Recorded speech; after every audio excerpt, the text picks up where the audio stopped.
much interior drone, even with the windows up. We have the top down with the race exhaust, and it seems pretty bearable. It doesn't. You can have a good conversation. You know, you got some good acceleration, but definitely. I mean, even with the race, it does not drone very much. It's quite livable in the cabin, and of course the Valvetronics going to be even better in terms of livability.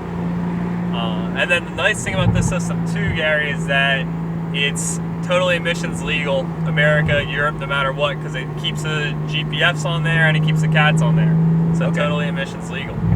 So we have stock headers, we have stock GPFs, yep, and then it's just the Fabspeed lightweight competition. So you can maintain easy inspection, easy emissions, but still kind of get a little bit more race sound, a little bit more track sound. Exactly. Out of a little bit of a daily driver. Okay.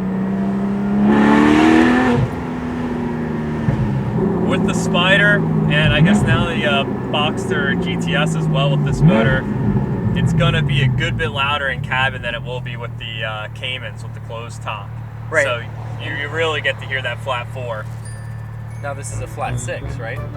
Yeah, my mistake, flat 6. Oh, okay, I was just checking. Slip of the tongue. No, I don't think so. It sounded like you just didn't know. Oh. No, it's a flat 6. Yeah, naturally aspirated flat 6. You know, I'm a big V8 guy, but I don't know. I can get used to the quick 6 cylinders here. Into the on ramp here, kind of get a little bit more up to highway speed. What's the weight savings and the power associated with this specific lightweight competition exhaust? Yeah, so lightweight comp, because it's designed more for a race, it picks up most of its power up top. Okay. About above like 4,000 RPM, we see up to 15 horsepower gain, 10 foot-pound of torque. So some nice gains up top in the RPM band. And then for weight savings, this drops 17 pounds from the back of the car. Yeah, you know, having the combination of both, you know, even easily trackable car, should someone want to kind of go on more than just a spirited drive. Oh, absolutely.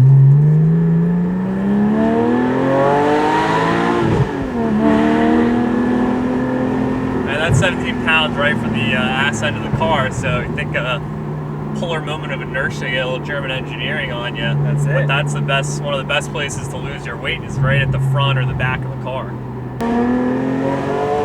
Now, I wasn't much of a Porsche guy before, but you know, ever since kind of getting a little bit more into the naturally aspirated flat 6, the non-turbo cars, you know, it really does, especially with the manual. You know, PDK obviously you're going to be shifting pretty quick, but this really does kind of bring it out.